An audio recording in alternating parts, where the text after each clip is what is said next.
وہ بیٹا جو بڑھاپے میں ملا تھا، وہ بیٹا جس کے لیے برسوں دعائیں مانگی گئی تھی، وہ بیٹا جسے دیکھ کر دل کو سکون ملتا تھا۔ حضرت ابراہیم علیہ السلام نے فیصلہ کر لیا اور کہا اگر میرا رب میرے بیٹے کی قربانی چاہتا ہے تو ابراہیم بھی اپنے بیٹے کو اللہ کے نام قربان کرنے کے لیے بالکل تیار ہے۔ اگر میرا رب میرے بیٹے کی قربانی چاہتا ہے نا تو ابراہیم بھی اپنے بیٹے کو اللہ کے نام قربان کرنے کے لیے بالکل تیار ہے۔ میرے بھائیو، دنیا والے اللہ سے نعمتیں لیتے ہیں، جو دنیا والے ہوتے ہیں، جن کا تعلق دنیا کے ساتھ ہوتا ہے نا، وہ اللہ تعالیٰ سے نعمتیں لیتے ہیں، مگر اللہ والے نعمتیں بھی اللہ کے حوالے کر دیتے ہیں۔ اللہ تعالیٰ کی طرف سے دی گئی نعمتیں اللہ کے حوالے ہی کر دیتے ہیں جب اللہ چاہتا ہے تو۔ کیوں؟ اس لیے کہ اللہ راضی ہو جائے۔ دنیا والے ہاتھ اٹھاتے ہیں کہ یا اللہ ہمیں دے دے، ہمیں دے دے، مگر اللہ والے کہتے ہیں یا اللہ تو چاہے تو ہم سے لے بھی سکتا ہے، دیا تو نے بہت کچھ ہے، تو چاہے تو ہم سے لے بھی لے، ہم دینے کے لیے بالکل تیار ہیں۔ دنیا والے نعمت ملنے پر خوش ہوتے ہیں، مگر اللہ والے نعمت قربان ہونے پر بھی اللہ تعالیٰ کی لکھ لکھ شکر گزاری کرتے ہیں۔ آگے سنو کیا ہوا۔ حضرت ابراہیم علیہ السلام حضرت اسماعیل علیہ السلام کے پاس آئے، یعنی کہ ایک باپ اپنے بیٹے کے پاس آیا۔ اسماعیل علیہ السلام ادب کے ساتھ کھڑے ہو گئے۔ حضرت ابراہیم علیہ السلام نے فرمایا میرے بیٹے، میں نے خواب دیکھا ہے کہ میں تمہیں اللہ کی راہ میں قربان کر رہا ہوں۔ تیرے باپ نے خواب دیکھا ہے اور بار بار دیکھا ہے کہ میں تجھے اللہ کی راہ میں قربان کر رہا ہوں۔ قربان کرنے کا مطلب یہ ہے کہ تیرے گلے پر چھری پھیر رہا ہوں، جس طرح دمبے کو ذبح کیا جاتا ہے، جس طرح جانور کو ذبح کیا جاتا ہے، میں بھی تجھے اسی طرح ذبح کر رہا ہوں۔ بتاؤ تمہاری کیا رائے ہے؟ اب ذرا اسماعیل علیہ السلام کا جواب بھی سنو، ایسا جواب جس نے قیامت تک کے بیٹوں کو شرما دیا۔ آج کل کے یہ جو نافرمان بیٹے ہیں نا، سب کو شرما کر رکھ دیا۔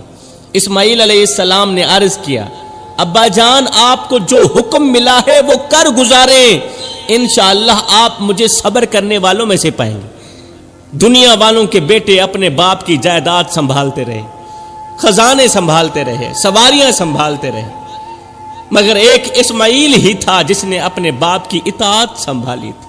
اپنے بیٹے اسماعیل علیہ السلام کا جواب سن کر حضرت ابراہیم علیہ السلام گھر کے اندر آئے۔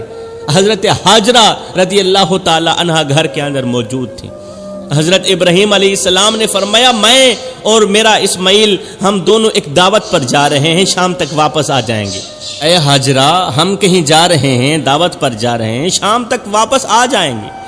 ماں نے اپنے بیٹے کو محبت سے تیار کیا ہوگا، چہرہ چوما ہوگا، بال سنوارے ہوں گے اور کہا ہوگا میرے لال جلدی واپس آ جانا کیونکہ تیرے بغیر میرا دل نہیں لگتا۔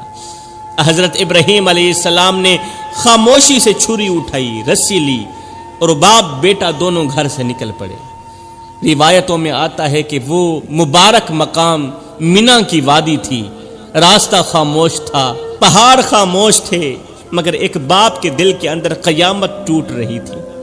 کبھی حضرت ابراہیم علیہ السلام اپنے بیٹے کو دیکھتے، کبھی ابراہیم علیہ السلام اپنے بیٹے کو دیکھتے، کبھی آسمان کی طرف دیکھتے، اور دوسری طرف حضرت اسماعیل علیہ السلام کا صبر بھی دیکھو، نہ خوف، نہ سوال، نہ انکار۔ شاید وہ دل میں یہی سوچ رہے تھے کہ اگر میری ایک جان اللہ کی راہ میں چلی جائے تو اس سے بڑی کامیابی بھلا اور کون سی ہو سکتی ہے۔ اب ایک طرف بوڑھا باپ کھڑا ہے، دوسری طرف ننھا سا بیٹا کھڑا ہے، اور درمیان میں اللہ کا حکم کھڑا ہے، اور جہاں اللہ کا حکم آ جائے وہاں محبتوں کو بھی سر جھکانا پڑتا ہے، کیونکہ اللہ کا حکم جو آ گیا ہے۔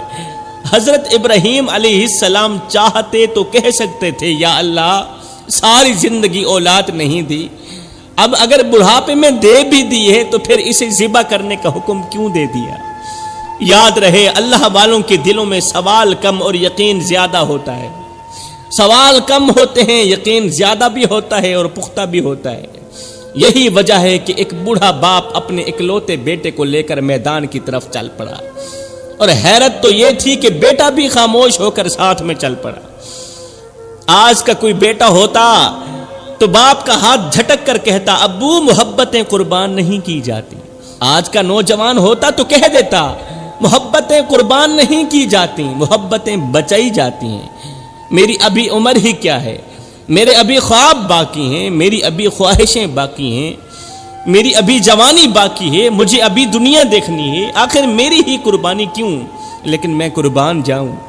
اسماعیل علیہ السلام خاموشی سے اپنے باپ کے ساتھ چل رہے ہیں، چہرے پر مسکراہٹ ہے، باپ سے میٹھی میٹھی خوشیوں والی باتیں بھی ہو رہی ہیں. میرے بھائیوں، دنیا والوں کے بیٹے باپ کی دولتیں سنبھالتے رہے، خزانے سنبھالتے رہے، جائیدادیں سنبھالتے رہے، گاڑیاں سنبھالتے رہے، سواریاں سنبھالتے رہے، اقتدار کی کرسیاں سنبھالتے رہے، مگر ایک اسماعیل تھا جس نے دولت نہیں بلکہ اپنے باپ کی اطاعت سنبھالی، باپ کی فرما برداری سنبھالی. دنیا کے بیٹے اپنے باپ سے کہتے ہیں ہمارے لیے کیا چھوڑ کر جاؤ گے، مگر اسماعیل نے اتنا بھی نہیں کہا کہ میرے بعد کس کو بیٹا کہہ کر پکارو گے.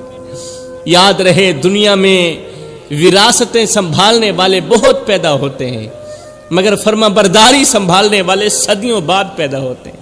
لوگ اپنے باپ کے نام سے دولت چاہتے ہیں، پیسہ چاہتے ہیں، مال چاہتے ہیں، مگر اسماعیل نے اپنے باپ کے حکم میں عزت ڈھونڈی ہے، عزت. اور پھر حیران کن بات تو یہ تھی کہ ابراہیم علیہ السلام نے بھی نہیں سوچا کہ میرا ایک ہی تو اسماعیل ہے، اس کے جانے کے بعد میں کس کو بیٹا کہہ کر پکاروں گا. جب شام کو گھر واپس جاؤں گا تو خیمے کے دروازے پر دوڑ کر مجھے گلے لگانے والا کون ہوگا. بالکل نہیں سوچا بڑھاپے کی لاٹھی ٹوٹ گئی تو سہارا دینے والا کون ہوگا، ایک بیٹا ہی تو ہے جس کو میں ذبح کرنے کے لیے جا رہا ہوں. سفر سے جب واپس آؤں گا تو خیمے کے دروازے پر ابا جان کہہ کر میرے جسم کے ساتھ لپٹنے والا کون ہوگا. ہر باپ کی خواہش ہوتی ہے کہ اس کی قبر پر رونے والا اس کا اپنا بیٹا ہو، ہر باپ کی خواہش ہوتی ہے کہ اس کا جنازہ اٹھانے والا اس کا بیٹا ہو، اس کا جنازہ پڑھانے والا بھی اس کا بیٹا ہو. مگر جناب ابراہیم علیہ السلام نے یہ بھی نہیں سوچا کہ میری قبر پر آنسو بہانے والا کون ہوگا، بالکل بھی نہیں سوچا. وہ کیوں؟ اس لیے کہ جب بندہ اللہ کے حکم کے سامنے کھڑا ہو جاتا ہے نا، پھر اس کے دل سے دنیا کے تمام سہارے نکل جاتے ہیں. جو انسان اللہ پر یقین کر لینا وہ سہاروں کے ٹوٹنے سے بالکل نہیں ڈرتا، کیونکہ اسے معلوم ہوتا ہے کہ جب ساری دنیا ساتھ چھوڑ دے تب بھی اللہ کافی ہوتا ہے. حضرت ابراہیم علیہ السلام چاہتے تو اسماعیل کو سینے سے لگا کر رو پڑتے، چاہتے تو کہتے یا اللہ کچھ اور مانگ لو، مگر انہوں نے اپنی محبت کو بھی اللہ کے حکم کے آگے جھکا دیا، اپنا سب کچھ اللہ کے حکم کے آگے جھکا دیا. اور پھر وہ منظر بھی دردناک ہوگا جب باپ نے بیٹے کو زمین پر لٹایا ہوگا، اس کی گردن پر چھری رکھی ہوگی. شاید اس وقت حضرت ابراہیم علیہ السلام کی آنکھوں کے سامنے اسماعیل کا بچپنا گھوم گیا ہوگا. وہ لمحے ضرور یاد آئے ہوں گے جب ننھا اسماعیل ان کی انگل پکڑ کر چلتا ہوگا، جب ننھا اسماعیل اپنے باپ کی انگلی پکڑ کر چلتا تھا، جب ابا جان کہہ کر سینے سے لپٹ جاتا تھا. وہ لمحہ بھی یاد آیا ہوگا. شاید انہی وہ راتیں بھی یاد آئی ہوں گی جب ننھا اسماعیل ان کے سینے پر سر رکھ کر سو جاتا تھا اور ایک باپ دیر تک اپنے بیٹے کا چہرہ دیکھتا رہتا تھا. اسماعیل کو ذبح کرتے وقت باپ کو یہ بھی یاد آیا ہوگا، وہ منظر ذہن میں گھوما ہوگا کہ میرے اسماعیل پہلی بار کب ہنسے تھے، پہلی بار کب مجھے ابو کہہ کر پکارا تھا. میرے بھائیوں، دنیا میں سب سے بھاری چیز باپ کے کندھوں پر بیٹے کا جنازہ ہوتا ہے، اور یہاں ایک باپ اپنے زندہ بیٹے کو خود قربان کرنے جا رہا ہے. جب باپ نے بیٹے کی گردن پر چھری رکھی ہوگی، ایک بار تو سوچ آئی ہی ہوگی کہ جب میں خیمے واپس جاؤں گا تو میرے اسماعیل کی خالی چارپائی مجھے کیسے برداشت ہوگی. اب ابراہیم علیہ السلام نے جلدی سے بیٹے کی گردن پر چھری چلانا چاہی کہ کہیں باپ کی محبت اللہ کی اطاعت پر بھاری نہ ہو جائے. میرے بھائیوں، اللہ والوں کے امتحان عام انسانوں کے امتحانوں جیسے نہیں ہوتے. ان کے دلوں پر چاہے قیامت اتر جائے مگر زبان پر صبر ہی رہتا ہے، زبان پر ناشکری نہیں آتی. لوگ چھوٹی سی تکلیف پر اللہ سے ناراض ہو جاتے ہیں، ناشکری پہ اتر آتے ہیں.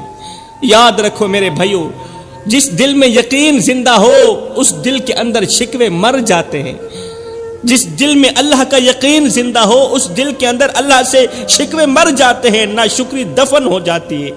جب انسان اللہ کے فیصلے پر راضی ہو جائے نا تو درد بھی عبادت بن جاتا ہے۔ جب انسان اللہ کی طرف سے آئی گئی آزمائش پر راضی ہو جائے، تکلیف پر راضی ہو جائے تو درد بھی عبادت بن جاتا ہے۔ مگر آج کے لوگوں کا حال یہ ہے، ذرا سا بخار آ جائے تو چیخیں نکل جاتی ہیں، معمولی سی آزمائش آ جائے تو کہتے ہیں یا اللہ میرے ساتھ ہی ایسا کیوں ہو رہا ہے۔ نادانو، تمہیں کیا پتا، ہو سکتا ہے تمہاری یہ تکلیف اللہ کے ہاں تمہاری سب سے بڑی عبادت لکھی جا رہی ہو، یہ بھی ہو سکتا ہے۔ دکھاوے کی نماز رد ہو سکتی ہے، دکھاوے کا صدقہ رد ہو سکتا ہے، دکھاوے کے آنسو بھی رد ہو سکتے ہیں، مگر وہ درد جو انسان خاموشی سے اللہ کے لیے برداشت کرتا ہے، وہ تکلیف جو انسان برداشت کر کے بھی اللہ تعالیٰ کی شکر گزاری کرتا ہے، صبر کرتا ہے، اللہ اس درد کو بھی ضائع نہیں ہونے دیتا، اس درد کو بھی عبادت میں بدل دیتا ہے۔ جو تکلیف انسان کو اللہ کے قریب کر دینا، وہ تکلیف حقیقت میں اللہ کی طرف سے رحمت بن کر آتی ہے۔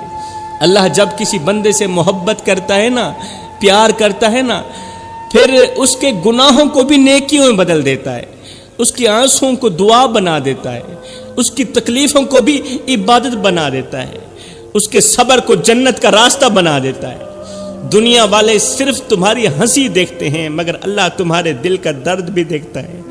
کبھی کبھی بندہ رات بھر تکلیف میں کروٹیں بدلتا رہتا ہے، آنکھوں سے آنسو بہ رہے ہوتے ہیں، زبان خاموش ہوتی ہے، مگر اس خاموشی کو بھی اللہ عبادت لکھ رہا ہوتا ہے، اس خاموشی کو بھی اللہ کے فرشتے عبادت لکھ رہے ہوتے ہیں۔ میرے بھائیو، اللہ کے دربار میں صرف سجدے نہیں تولے جاتے، دل بھی تولے جاتے ہیں۔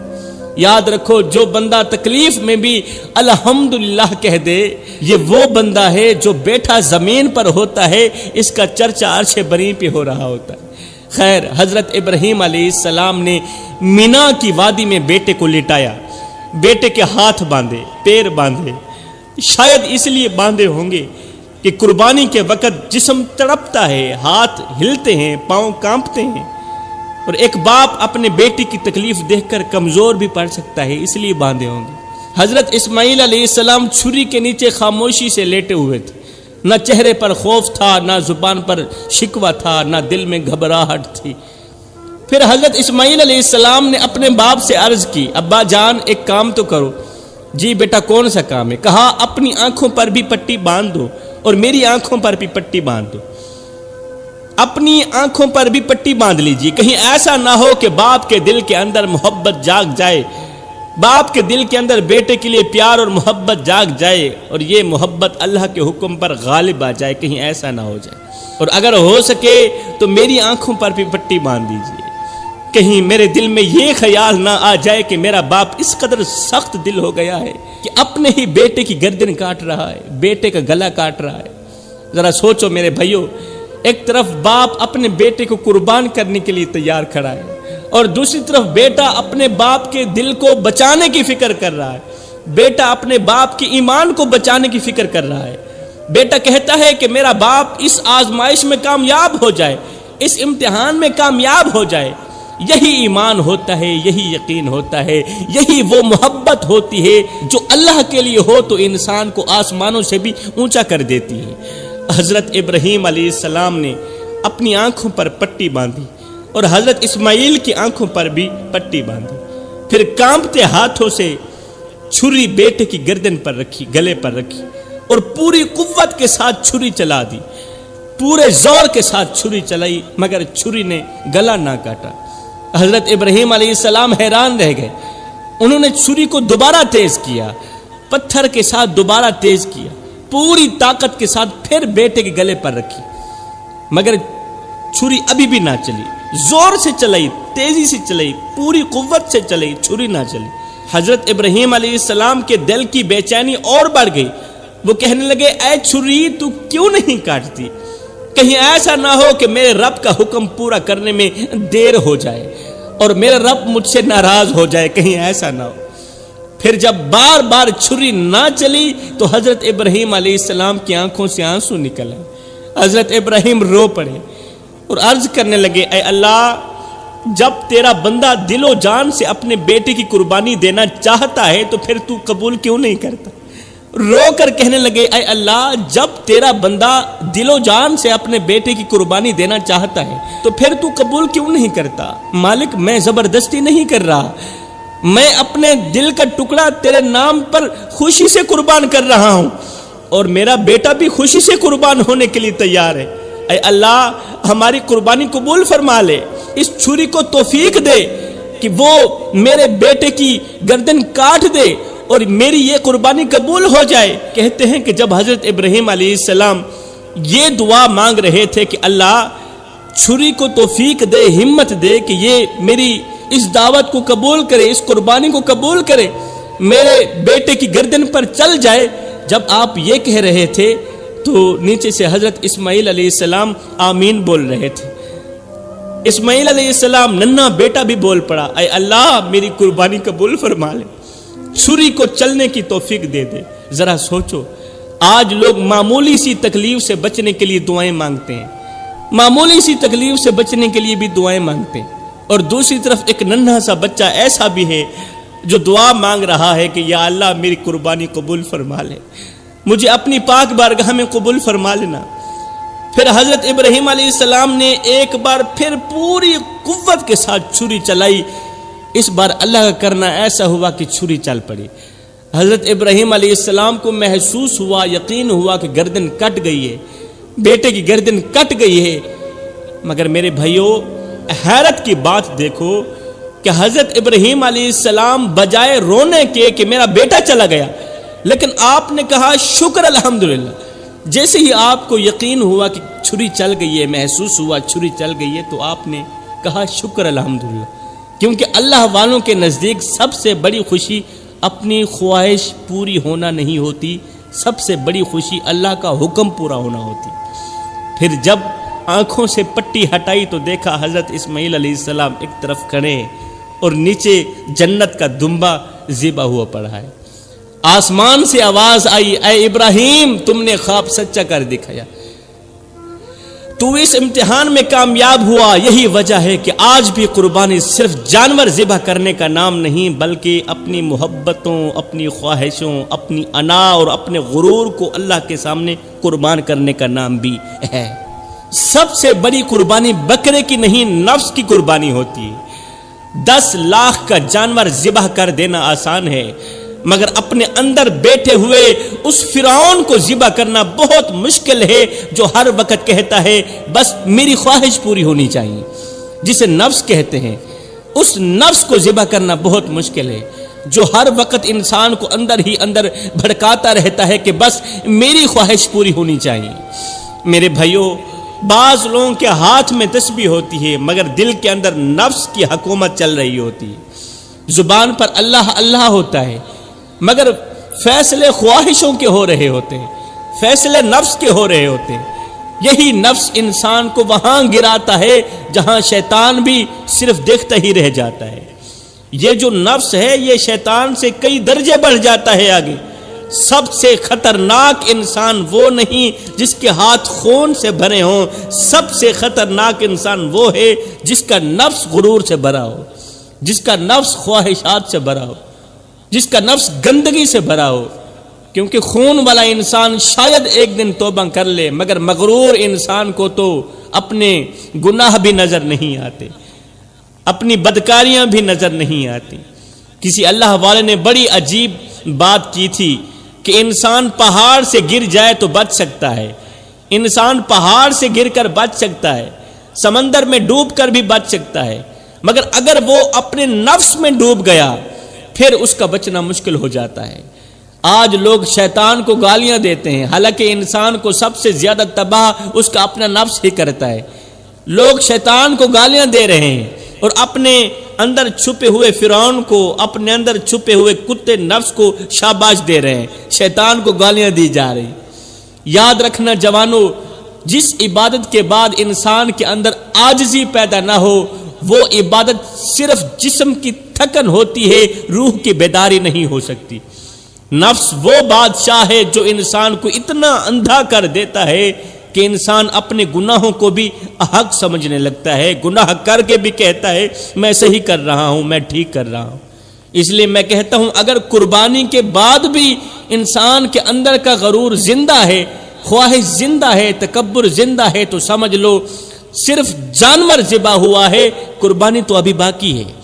صرف بکرا ہی ذبح ہوا ہے، اگر تمہارے اندر خواہشات زندہ ہیں، تکبر زندہ ہے، میں زندہ ہے، تو پھر صرف جانور ہی ذبح ہوا ہے، قربانی ابھی باقی ہے۔ قربانی اس لمحے شروع ہوتی ہے جب انسان اپنے نفس کے گلے پر وار کرتا ہے۔ قرآن پاک میں اللہ تعالیٰ فرماتا ہے لن ینال اللہ لحومها ولا دماؤها ولکن ینالہ التقوی منکم، یعنی اللہ تک نہ ان کا گوشت پہنچتا ہے نہ خون پہنچتا ہے، اللہ تک تو تمہارا تقوی پہنچتا ہے۔ اب ذرا سوچنے والی بات ہے کہ اگر اللہ کو صرف خون ہی چاہیے ہوتا تو قصائی دنیا کے سب سے بڑے ولی ہوتے، اگر اللہ کو صرف خون ہی چاہیے ہوتا، مگر اللہ خون نہیں دیکھتا، اللہ دل دیکھتا ہے۔ میرے بھائیوں، بعض لوگ قربانی کے دن جانور خریدتے وقت لوگوں کو اپنے جانور کی قیمت سناتے ہیں، لوگوں کو اپنے جانور کی قیمت سناتے ہیں، مگر اللہ کے سامنے اپنی اوقات بھول جاتے ہیں۔ 10 لاکھ کا جانور خرید لینا آسان ہے میرے بھائی، مگر 10 منٹ کے لیے اپنے نفس کو خاموش کرنا بہت مشکل ہے۔